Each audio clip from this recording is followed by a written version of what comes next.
नमः सिद्धिभ्यः।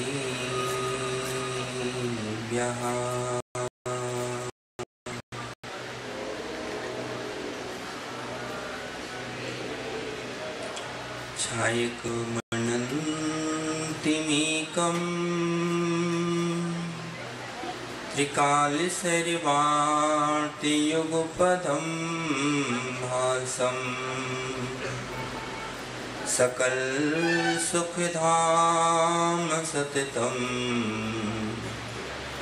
वन्देऽहं केवलज्ञानम् चारित्रं सर्वजनैश्चरितं प्रोक्तं च सर्वशेषेभ्यः प्रणमामि पञ्चभेदम् पंचम चारित्र्यलाभाय कर्दमोकारम् अरिहन्ताणं तहि विषेदाडम् आयर्यवसायाडम् लोयमियः सव्यसाहूडम्।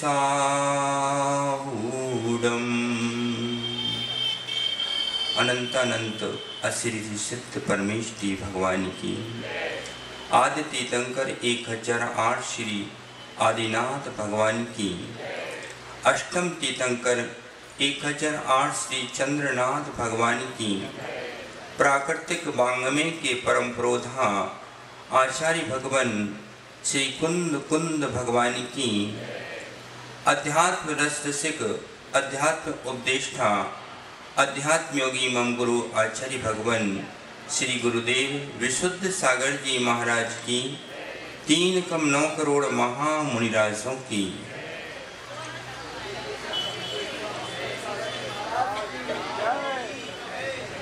मुनि संघ की नमोस्तु ससन। पुण्यच्छुक पुण्यार्थी भवात्मा,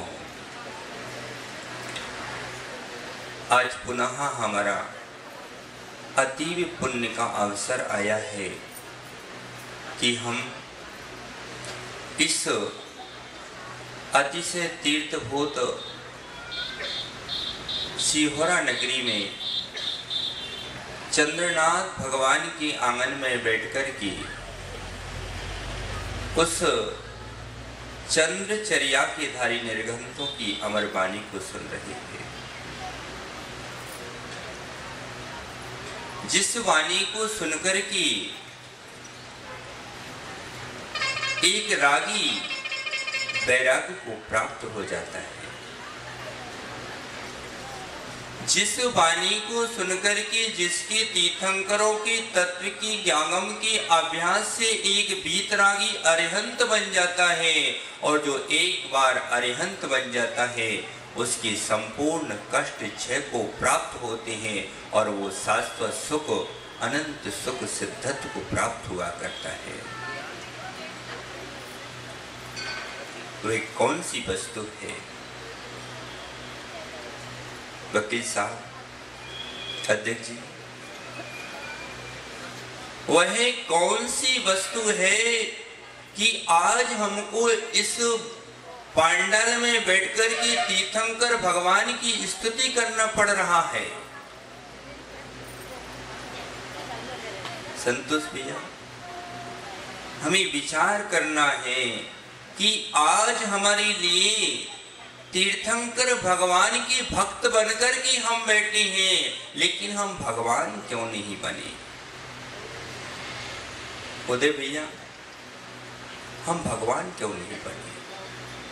इस भूमि पर आदिनाथ स्वामी आए, इस भूमि पर पुरुषोत्तम श्री राम आए, इस भूमि पर नारायण श्री कृष्ण आए, और इस भूमि पर भगवान महावीर स्वामी आए, और इस भूमि पर आचार्य विद्यासागर जी महाराज आए, इस भूमि पर आचार्य विशुद्ध सागर जी आए।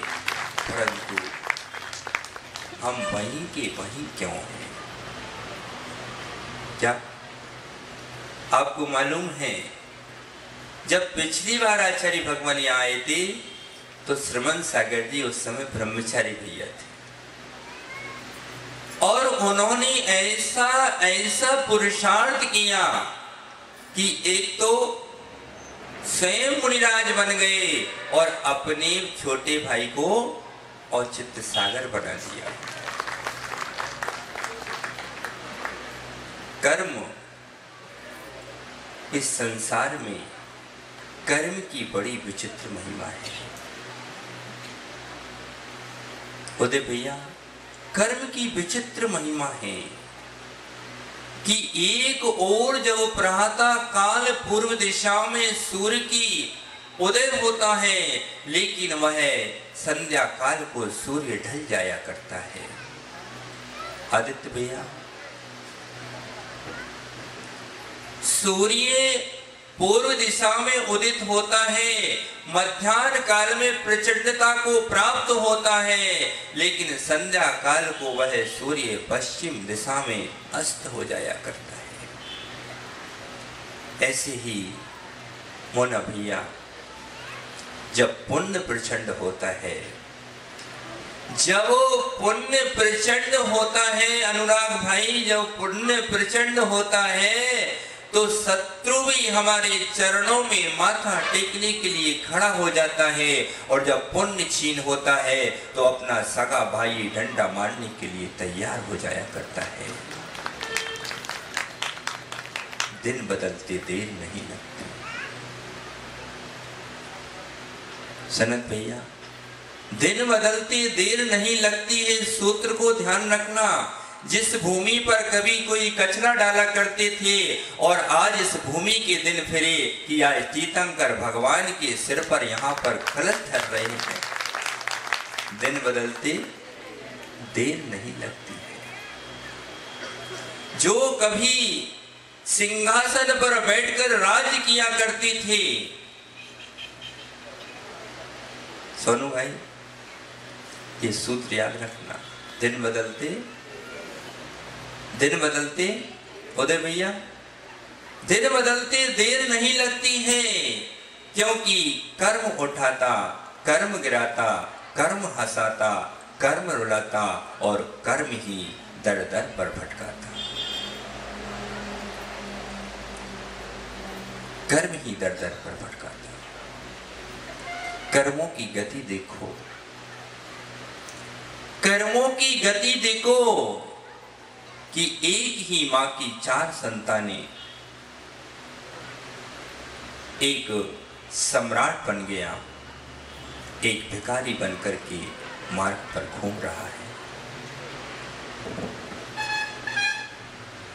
कर्म की महिमा देखो कि एक पाषाण वो है जिस पाषाण को शिल्पकार ने उठा करके तराश करके प्रतिमा और भगवान की प्रतिमा बना दी, और एक पाषाण का टुकड़ा उदय भैया वो है जो सड़क पर लगा हुआ है।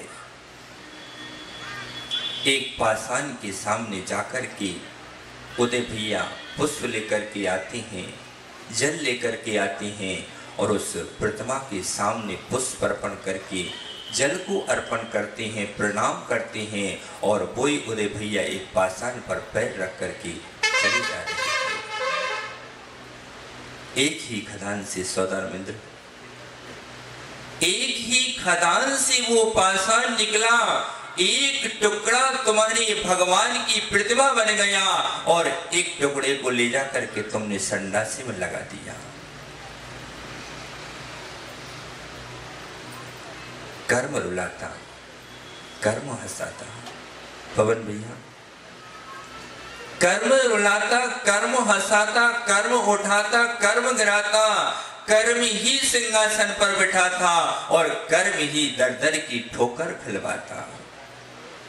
कर्म मन की गति न्यारी।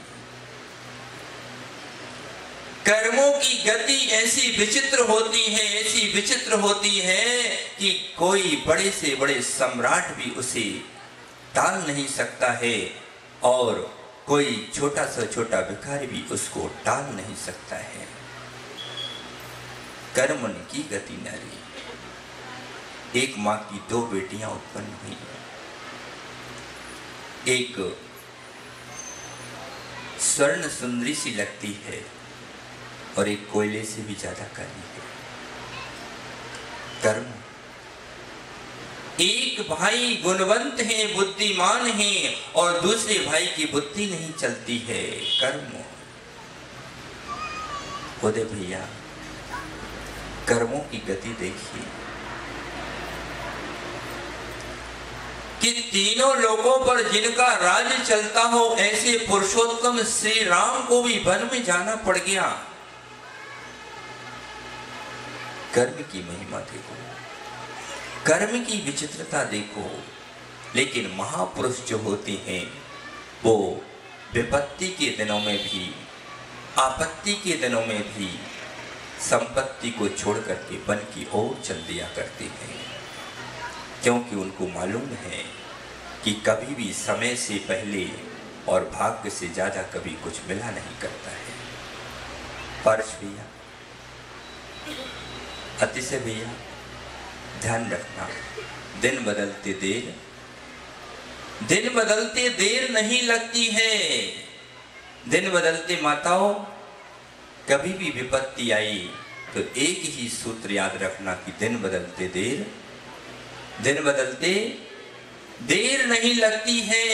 एक जो छोटा सा बीज कृषक भूमि में डालता है और वही भूमि पर जब बूंदें गिरती हैं पानी की, तो वही अंकुरित होकर के पौधा बनकर के वृक्ष बनकर के खड़ा हो जाता है और पूरी दुनिया को छांव दिया करता है। दिन बदलते देर नहीं लगती है। बसंत भाई ध्यान रखना, दिन बदलते देर नहीं लगती है। जिनके घरों के सामने, जिन महलों के सामने कभी हाथी झूमा करते थे, हजारों लोग सेवक खड़े होते थे, आज वे महल खंडर के रूप में परिवर्तित हो चुके हैं। और जहां कभी दुनिया के लोग आकर के, जहां कभी वकील साहब दुनिया के लोग आकर के घूरा डाला करते थे, आज वहां बड़ी बड़ी बिल्डिंगें खड़ी हो चुकी हैं। दिन बदलते देर नहीं लगती है।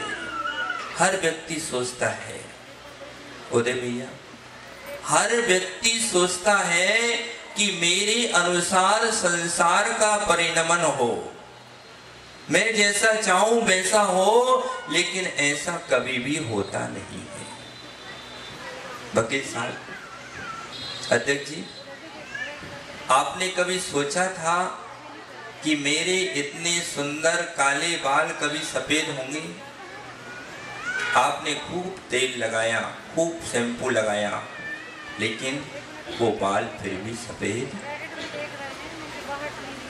ऐसे ही संसार की पीयूष भैया, अभिषेक भैया, संसार की जितनी भी व्यवस्था है एकदम व्यवस्थित है, लेकिन अनव्यवस्थित कोई वस्तु है तो व्यक्ति का दिमाग है। व्यक्ति सोचता है कि मेरे अनुसार संसार का सभी कुछ होना चाहिए, लेकिन ध्यान रखना, इतनी बात तो एक कृषक भी जानता है कि यदि तुम अपनी बोरी में गेहूं भरोगे तो उस बोरी में से गेहूं ही निकलेंगे, कि चना निकलेंगे। उदयभान भैया, आपने अपनी गोडाउन में गेहूं भर के रख दिए बोरों में, तो जब आप निकालने जाओगे तो क्या निकलेगा? दीपक भाई, क्या निकलेगा? माताओ, आपने डिब्बे में शक्कर भर के रख दी, तो जब आप उस डिब्बे में से निकालोगे तो क्या निकलेगा? बताओ। मौन है क्या सबका? शक्कर निकलेगी। यस भाई, माताएं कह रही है यदि हमने डिब्बे के अंदर शक्कर भर के रखी है तो क्या निकलेगी? क्या निकलेगा? और मेथी भर के रखोगे तो मैथी निकलेगी। यही कर्म सिद्धांत कह रहा है, यही करणानि योग कह रहा है कि यदि तुमने अपने जीवन में कांटे संजो कर के रखे हैं तो तुमको कांटे ही बदले में मिलेंगे, और तुमने मिश्री भर के रखी है तो तुमको मिश्री जैसे कर्म उदय में आएंगे। लोग कहते हैं कि करणानि योग बहुत कठिन है। पवन भाई, लोग कहते हैं कि करणानि योग बहुत कठिन है, हमको समझ में नहीं आता है।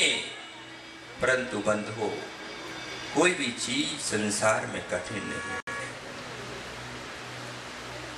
कोई भी वस्तु कठिन नहीं है, बस समझने की और समझाने की कला होना चाहिए। अरे एक किसी आम के पेड़ को ही आप जाकर के देख लो,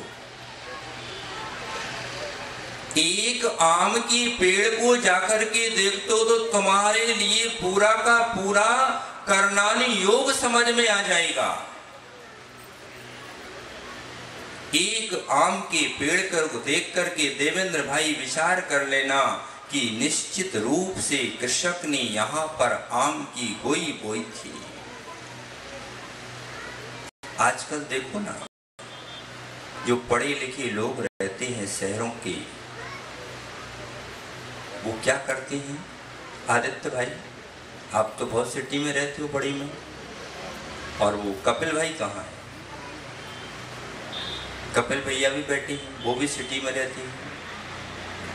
आप लोग जब आम लेकर के पैसे देकर के आम खरीद करके लाती हैं और आम को दल को खा करके उस गुठली का क्या करते हैं आप? अनुराग भाई कहाँ गए?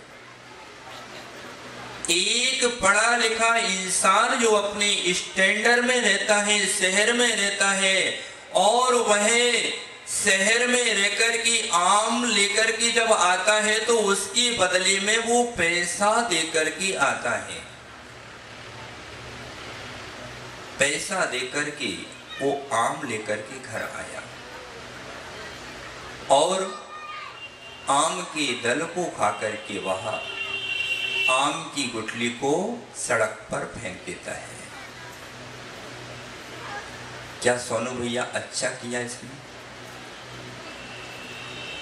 एक पढ़ा लिखा इंसान पैसे देकर के आम को लाता है, उसकी गुठली को सड़क पर फेंक देता है, और एक अनपढ़ आदमी, गांव का किसान, जो अपने खेत से आम लेकर के आता है और उस आम के दल को खाकर के उदय भाई गुठली को सड़क पर नहीं फेंकता है,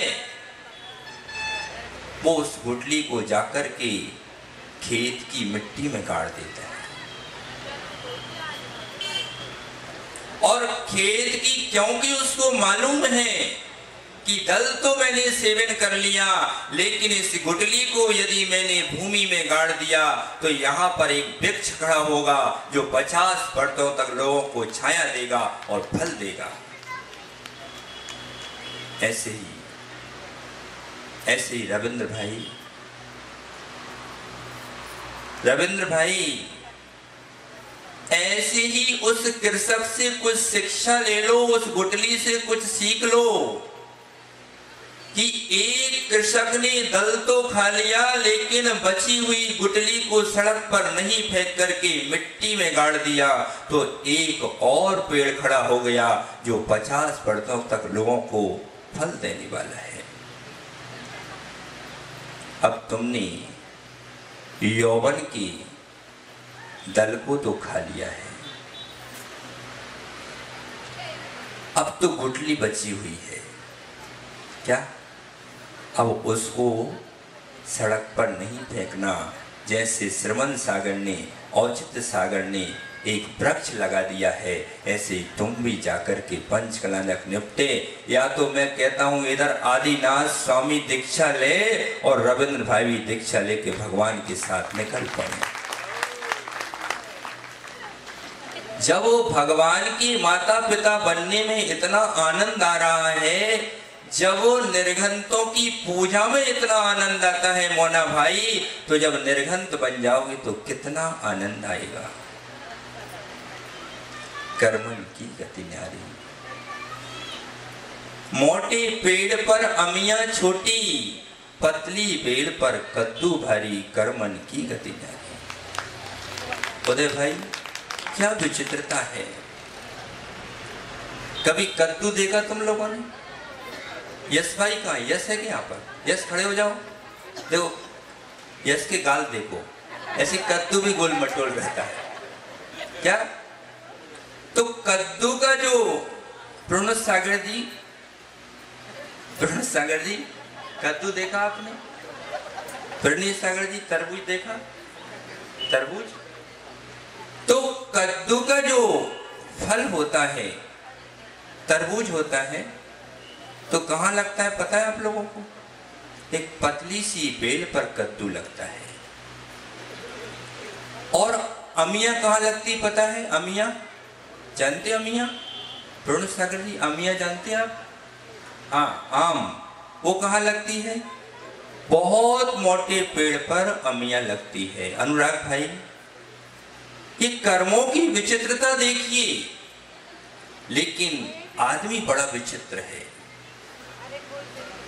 क्या आदमी इतना विचित्र है प्रथम भाई, पता नहीं कहां कहां की बातें सोचता रहता है।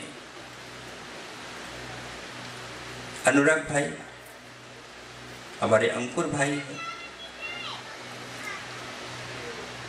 हमारे अंकुर भाई है कि कुछ लोग तो तरस रहे हैं। अंकुर भाई कुछ लोग तरस रहे हैं कि हमारे लिए कोई काली लड़की मिल जाए, उससे शादी कर ले। अंकुर भाई और अंकुर भाई ये सोच रहे हैं कि कब पिंड छूटे तो हम दीक्षा ले लें। ये कर्मों की विचित्रता देखिए कि जो चाहते नहीं है उदय भैया, जो चाहते नहीं है उनके पीछे संपत्ति दौड़ती है, और जो रोटी को तरसते हैं उनको एक टुकड़ा भी नहीं मिलता है। वे तीर्थंकर भगवान जो नहीं चाहते रत्नों को, उनके गर्भ में आने के पहले से देवलोक देवेंद्र भाई रत्नों की वर्षा करते हैं। जिनको रत्नों जिनके भवन रत्नों के बने हुए हैं, मणियों के बने हुए हैं, जिनको रत्नों की कोई आवश्यकता नहीं है, उनके आंगन में आकर के देवेंद्र देव सौधर्म इंद्र कुबेर इंद्र आकर के रत्नों की वर्षा कर रहे हैं। लाला जी रत्नों की वर्षा कर रहे हैं। और जो एक भिखारी मार्ग पर बैठा हुआ है, एक भिखारी मार्ग पर बैठा हुआ है, प्रकाश चंद जी, कर्मों की बड़ी विचित्रता है। एक भिखारी सोच रहा है कि मेरे कटोरे में कोई सूखी रोटी डाल दे, लेकिन कर्म ऐसा है कि उसको कोई रोटी का टुकड़ा भी नहीं डालना चाहता है। अभी पंचकलनक चल रहा है, यहाँ पर बहुत सारे दामान जी आए होंगे, यहाँ पर आए कि नहीं आए? तो दामान जी यहाँ पर सब वैभव संपन्न हैं।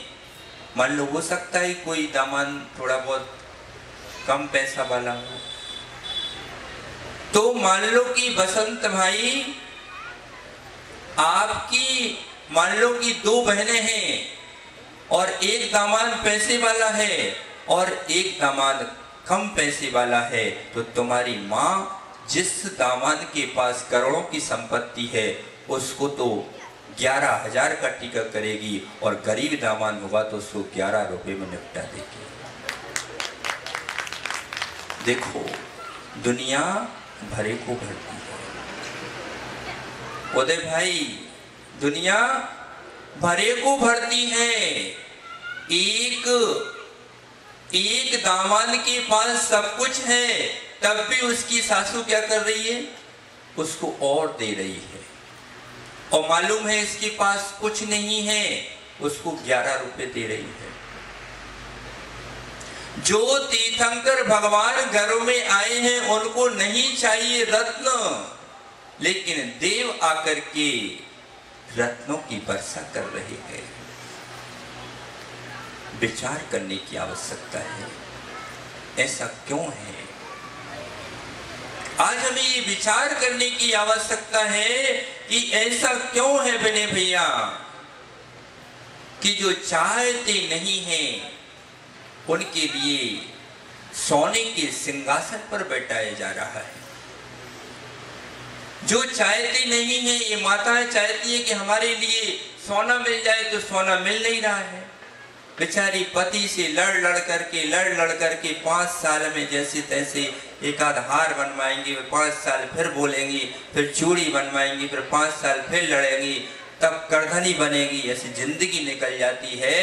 और तीर्थंकर भगवान नहीं चाहते हैं सोना चांदी, सब कुछ छोड़ करके वन में चले गए, फिर भी ये सेठ लोग उनकी प्रतिमा बना करके सोने के सिंहासन पर बिठाते हैं और सोने की छत्र लगाते हैं।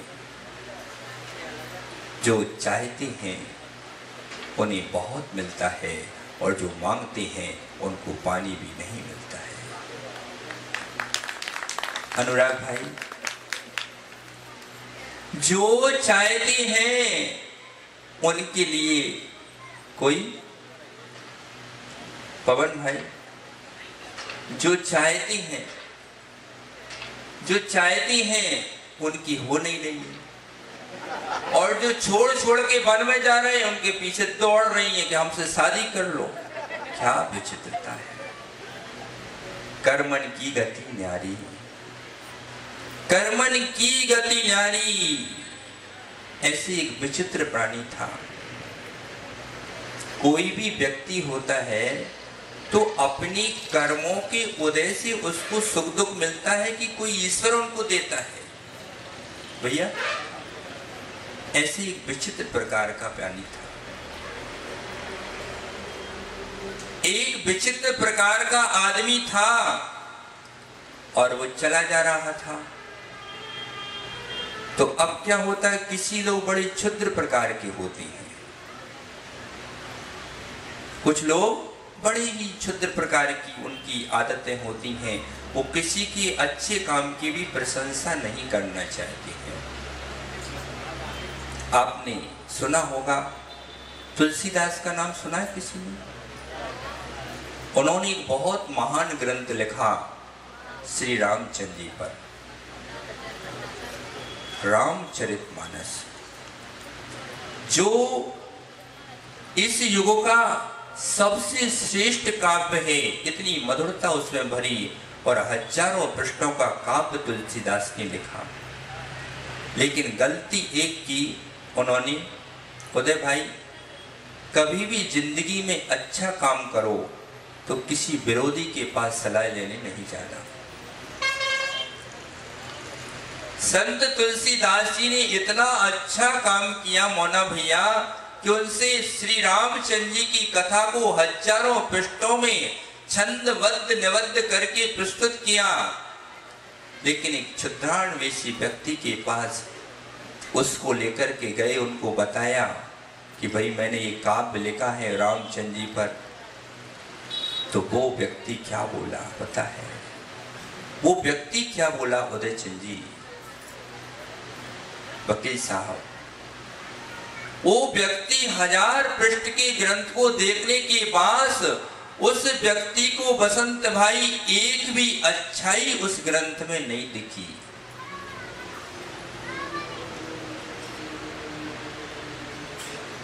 ग्रंथकार ने, तुलसीदास ने पूछा, भाई ये ग्रंथ का अवलोकन किया आपने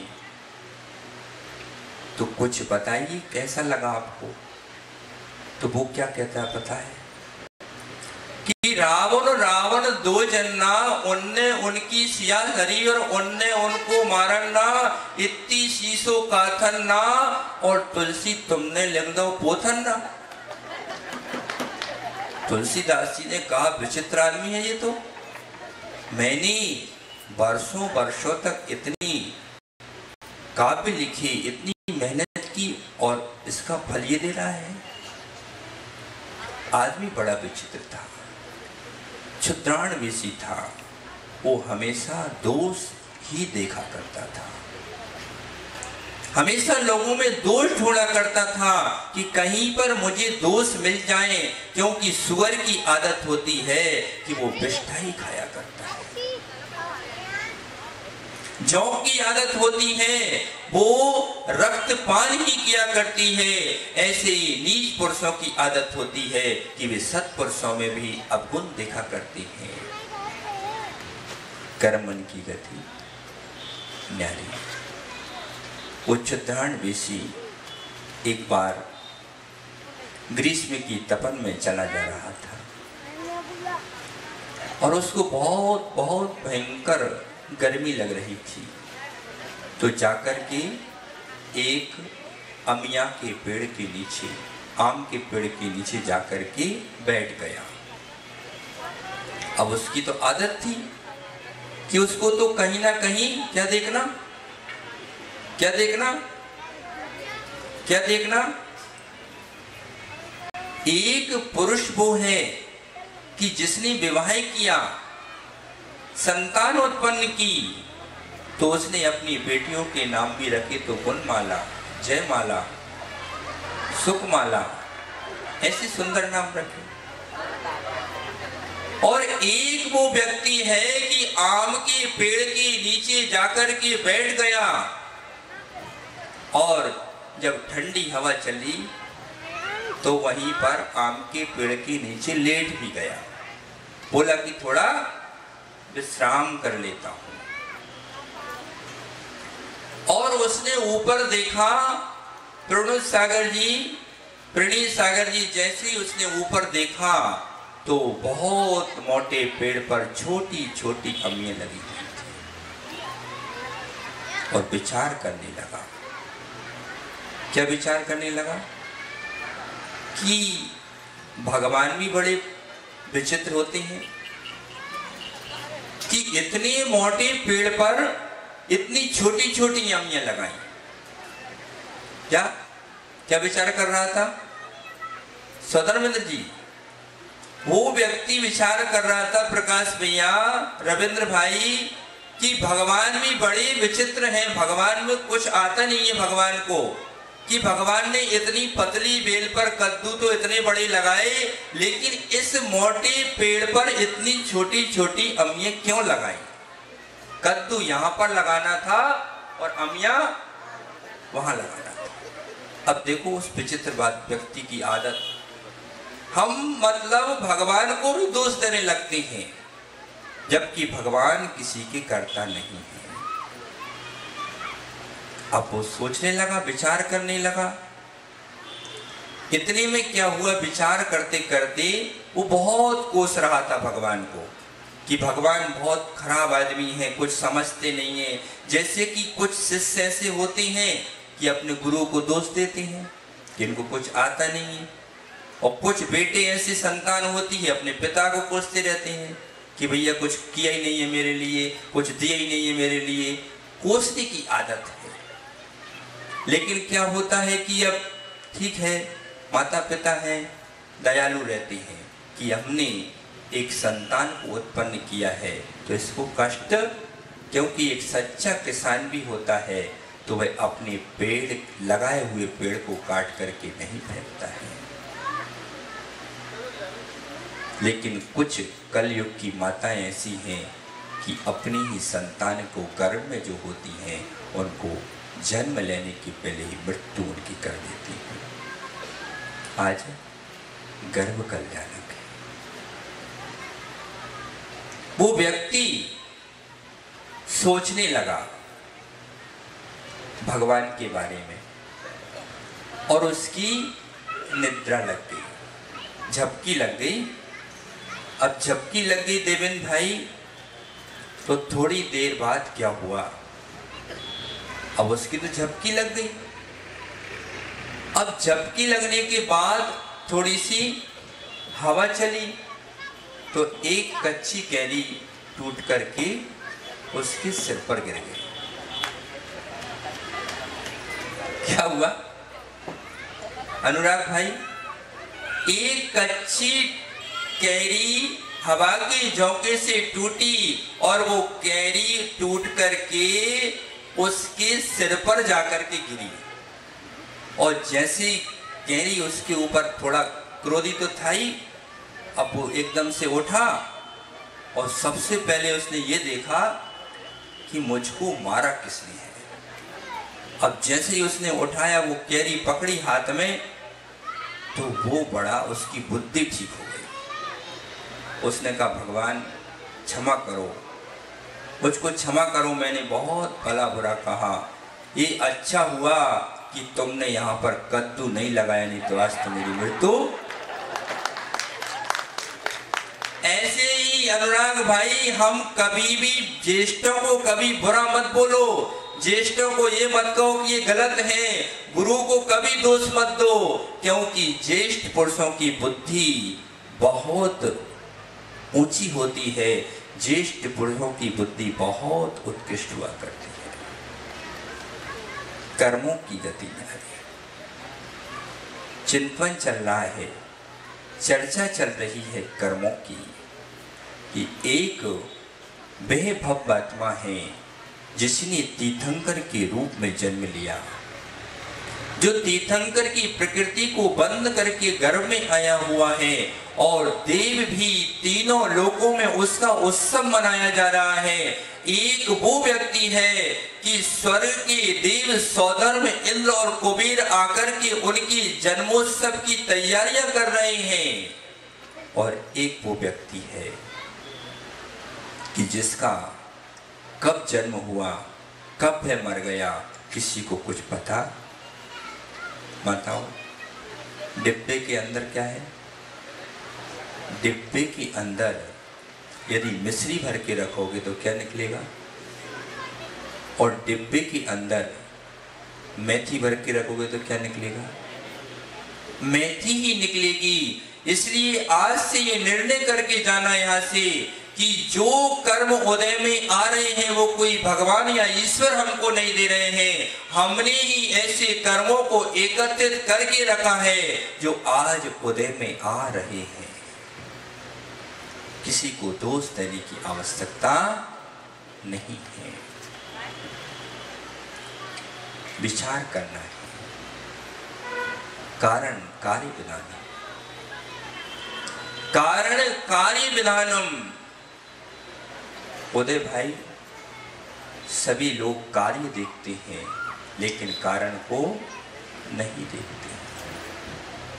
हर कोई चाहता है कि मैं सरपंच बन जाऊं, क्या? कौन नहीं चाहता है? मोना भाई, कौन नहीं चाहता है कि मैं ऊंचे पद पर बैठकर के संपूर्ण विश्व पर राज्य करूं? कौन नहीं चाहता है? सब चाहते हैं, लेकिन क्या हर कोई प्रधानमंत्री बन पाता है? क्या हर कोई मंत्री बन पाता है? क्या हर कोई समाज का अध्यक्ष बन पाता है? क्या हर कोई गांव का सरपंच बन पाता है? उसके लिए भी पुण्य चाहिए, उसके लिए भी पुण्य चाहिए, गृहस्थी को चलाने के लिए भी पुण्य चाहिए। पुण्य के अभाव में व्यक्ति अपनी गृहस्थी को भी नहीं संभाल पाता है। पुण्य चाहिए, बुद्धि चाहिए, ऊंची सोच चाहिए, धैर्य चाहिए। धन्य है, धन्य है इन माताओं का धैर्य, धन्य है इन माताओं का धैर्य, स्तुत्य है, प्रशंसनीय है, वंदनीय है इन माताओं का धैर्य जो बच्चों को जन्म दिया करती हैं। एक मानी, मना भाई, माँ कहाँ पर है? बेटी है, तो वहां जाकर के चरण छुओ एक बार उनके। उस माँ को एक बार प्रणाम जरूर। पिताजी बैठे, पिताजी की वंदना करो एक चरणों की एक बार। एक बार चरणों की वंदना करो।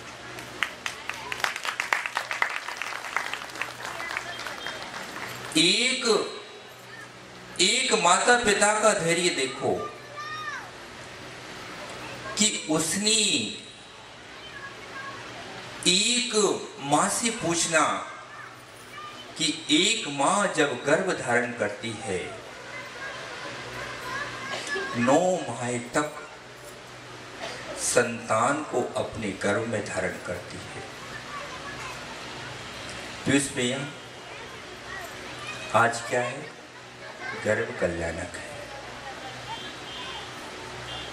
उस मां के उपकारों को आज याद रखना कि जिस मां ने तुम्हारे लिए जन्म दिया होगा, पढ़ाया लिखाया होगा, इतना योग बनाया कि आज तुम समाज के बीच में खड़े होकर के बोल पा रहे हो।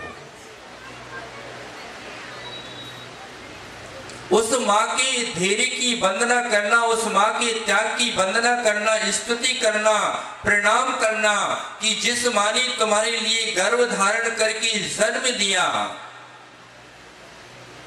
जो बेटे,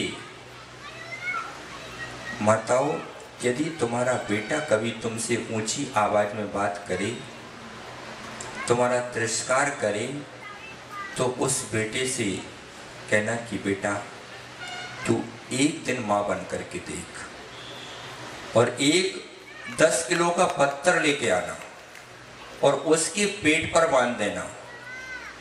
क्या? एक 10 किलो का पत्थर लेके जाना, उसके पेट पर बांध करके घुमाना उसको दिन भर, फिर उससे कहने की अब तू मेरे से बात कर।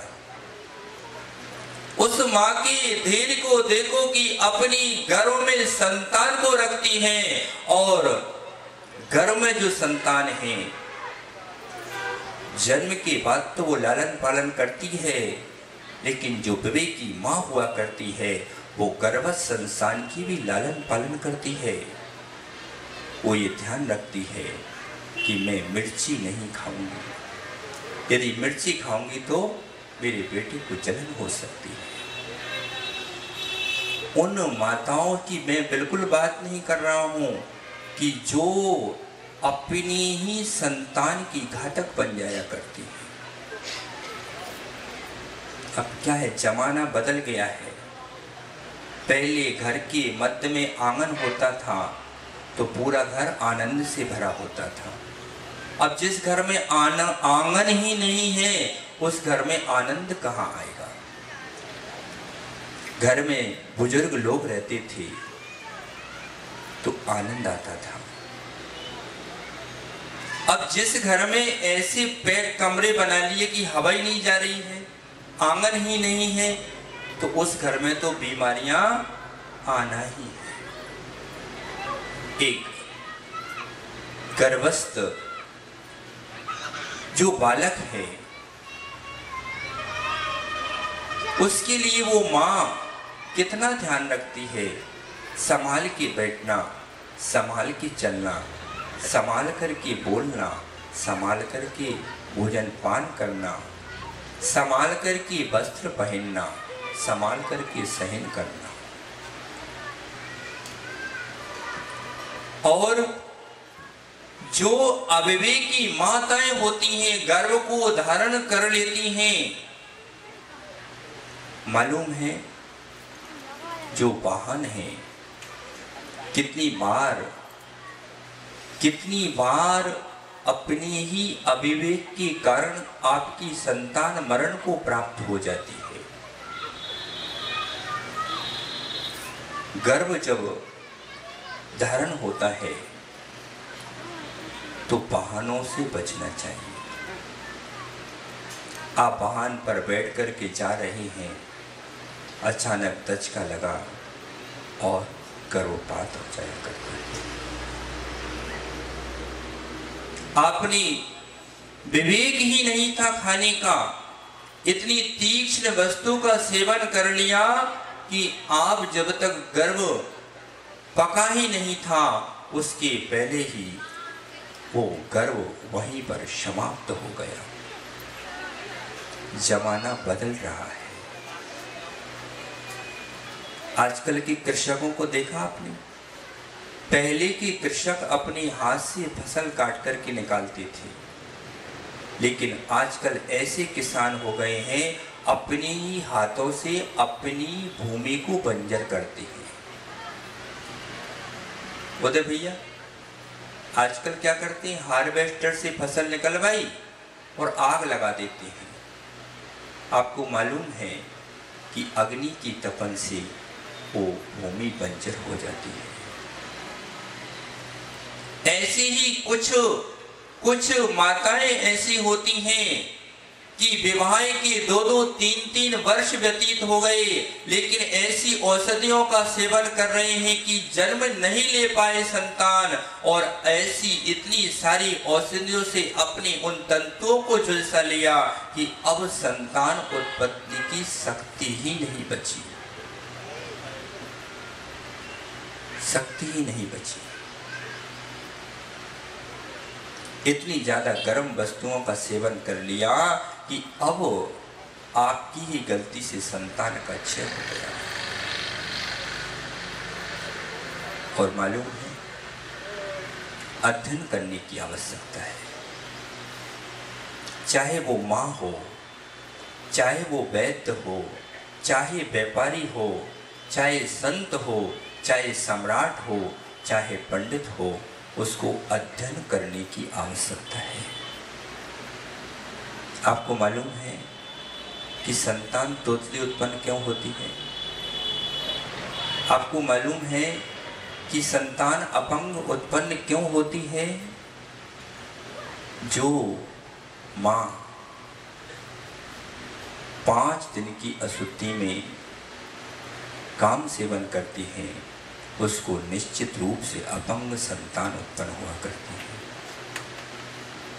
जो 5 दिन का संयम भी नहीं रख पाते, उसको निश्चित रूप से औषध शास्त्रों में लिखा है कि उसको निश्चित रूप से तोतली संतान उत्पन्न होगी। पहले की माताएं जैसे ही गर्भ धारण होता था, उनकी जो दादियां रहती हैं, सासू रहती थी, उनको मुलेठी का काढ़ा पिलाया करती थी, मिश्री का काढ़ा पिलाया करती थी। कहाँ की ऑपरेशन क्या है, कौन सी हॉस्पिटल, आजकल तो दुनिया ही बदल चुकी है। आदमी का जन्म हॉस्पिटल में होता है और आदमी का मरण हॉस्पिटल में होता है। मकान काय के लिए बनाते हैं पता ही नहीं चलता है। दिन भर आदमी सड़कों पर घूमता है, जन्म हॉस्पिटल में हो रहा है, और मरते मरते इतना बीमार हो जाता है कि हॉस्पिटल में मर जाता है आदमी जाके। फिर घर किसके लिए बनाया है? कम से कम एक बात तो समझ करके समझो कि जो हमारा घर है, परिवार है, नाते रिश्तेदार हैं, उनको बैठ कर के हम उनके साथ सुख दुख का वेदन कर सकें, अपनी मनुष्य पर्याय का आनंद ले सकें, इसलिए घर बनाया जाता है।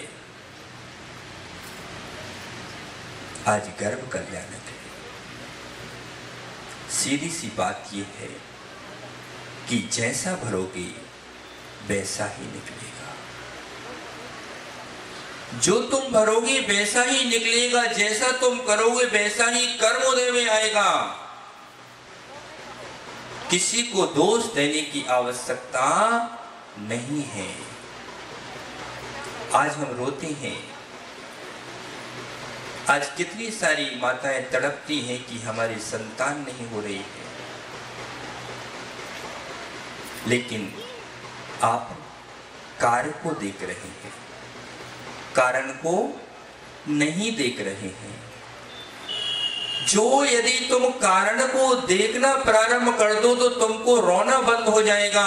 समझ में आ जाएगा कि आज हमारे लिए एक तो वो माँ है जिसके घर में तीर्थंकर जैसी संतान आई है, और एक वो माँ है कि जिसकी कोख में संतान ही नहीं आ रही है। इसका कारण क्या है? इसका कारण क्या है? तो आचार्य कहते हैं कि हे माँ, तुमने पूर्व पर्याय में कितनी सारी चूहों को पिंजड़ी में पैक करके खेत में छोड़ दिया। माताओं, चूहे को पकड़ करके खेत में छोड़ दिया और वो चूहा फुदकते फुदकते सड़क पर आया, वाहन से दब करके वो चूहा मर गया। उधर से एक निर्घंत योगी आहार को जा रहे थे, उनको मरा हुआ चूहा देखा, उनका भी अंतराय हो गया। उधर उसकी संतान जो थी बिल में तड़प तड़प करके मां के बिना मर गई। तुमने माता का और पुत्र का वियोग करा दिया, अब जिंदगी भर तड़पो, तुम्हें भी संतान का सुख नहीं मिल सकता है। कारण तुम ऐसे उत्पन्न करके आए हो, कारण ऐसे उत्पन्न करके आए हो कि तुमने अपने आंगन में बबूल का वृक्ष लगा के रखा है और जब कांटा चुभता है तो भगवान को दोष देते हो। अरे उसकी जगह तुम आम का पेड़ लगाते तो आम भी खाने मिलती, हवा भी मिलती और रोटी बनाने के लिए लकड़ियां भी मिलती और छाया भी मिलती। विचार करने की आवश्यकता है, सोचने की आवश्यकता है कि तीर्थंकर तीर्थंकर कैसे बने।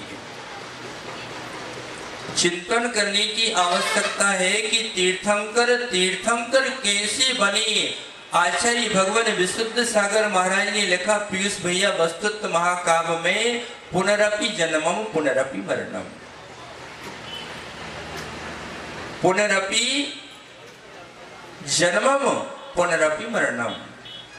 ये जीव अनादिकाल से जन्म मरण के चक्कर में घूमता हुआ घूमता हुआ घूमता हुआ घूमता हुआ ये भूल चुका है कि मैं भी एक आत्मा हूँ, आत्मद्रव्य हूँ, मैं भी भगवान बन सकता हूँ, मेरे अंदर भी भगवान बनने की शक्ति विद्यमान है।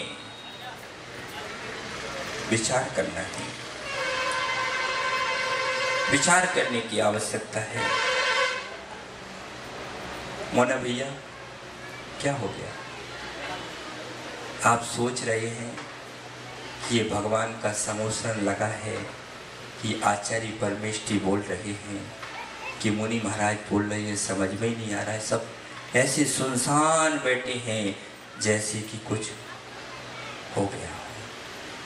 लेकिन ये विश्वास करके रखना कि ये जो शांति है, ये जो शांति है इसकी परिचायक है कि आपके अंदर भगवान बनने की प्यास है, तभी इतनी शांति से आप बैठ कर के सुन पा रहे हैं।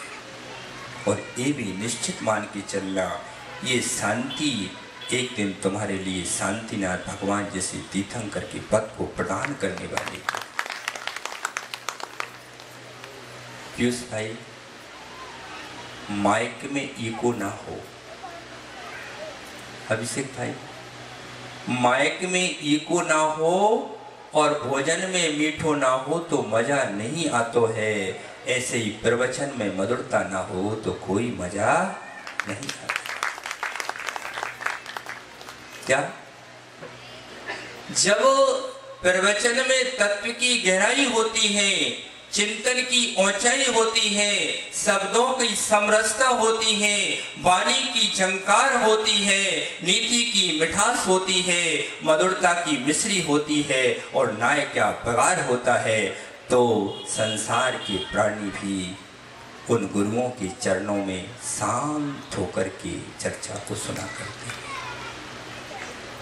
आपका समय हो गया। क्या? आपका समय हो गया है, तो अपने समय को निहारना है। और जो तीर्थंकर भगवान तीर्थंकर बने हैं, हमको भी विचार करना है कि हम कैसे तीर्थंकर बने। हमको भी विचार करना है कि हम भी कैसे तीर्थंकर बने। और जो घरों में संतान आई हुई है, माताओं सब अपने अपने पुण्य से खाते हैं। कभी भी किसी संतान की हत्या नहीं करना, कभी भी गर्भपात नहीं कराना, क्योंकि चिड़िया को चोंच मिली है तो उसको कहीं ना कहीं जाकर के दाना भी मिल जाता है। कभी आपने विचार किया कि इतने सारे पशु हैं, इतनी सारी पक्षीगण हैं, सांप हैं, नेवला हैं, चिड़िया है, चूहे हैं, गाय हैं, भैंस हैं, क्या आप सबको खिलाने जाते क्या? यदि उनको जिंदगी मिली है तो उनको पेट भरने के लिए भी मिल जाया करता है। और उदय भैया सबसे बोलना आज कि भैया तुम अपनी संतान को यदि नहीं पाल सकते हो तो जन्म दो, और जन्म देकर के मारो मत, मंदिर की देहरी पर रख देना, अपने आप को लेके जाएगा, उसको पाल लेगा। तो दिन बदलते देर नहीं लगती है, दिन बदलते देर नहीं लगती है। इस सूत्र को आज लेकर के जाना और अपने जीवन में ऐसे परिणाम करना, ऐसे परिणाम करना, ऐसे परिणाम करना कि हमारे लिए भी उन तीर्थंकर जैसी आत्म शांति का मार्ग प्रशस्त हो और हमारी जिंदगी में सुख की किरण मिले, शांति की प्राप्ति हो और हम भी अपने आनंद से जीते हुए संयम की ओर बढ़ें। और कल वह दिन आएगा जब तीर्थंकर भगवान का जन्म का दृश्य यहाँ पर होगा। बताओ, उत्साह के साथ, भक्ति के साथ जो तीर्थंकर भगवान के कल्याण की अनुमोदना करता है, आचार्य भगवान कहते हैं कि उसको भी तीर्थंकर के समान विभूति प्राप्त हुआ करती है। तो हम सब उन तीर्थंकर भगवान के हर कल्याण को उत्साह के साथ मनाएंगे तो निश्चित रूप से एक दिन ऐसा आएगा कि तुम्हारी कोख में तीर्थंकर जैसे बालक आएंगे और तीनों भुवन में जब उनका जन्म होगा तो तीनों लोकों में उत्सव मनाया जाएगा। इस पवित्र भावना के साथ कि हमारा जीवन भी सुखद और आनंदमय हो, हमारा जीवन भी उन तीर्थंकरों के पथ के समान पवित्र हो, इन्हीं भावों के साथ परम पूज्य आचार्य भगवान श्री गुरुदेव विशुद्ध सागर जी महाराज की अहिंसा मय जैन धर्म की जय हो।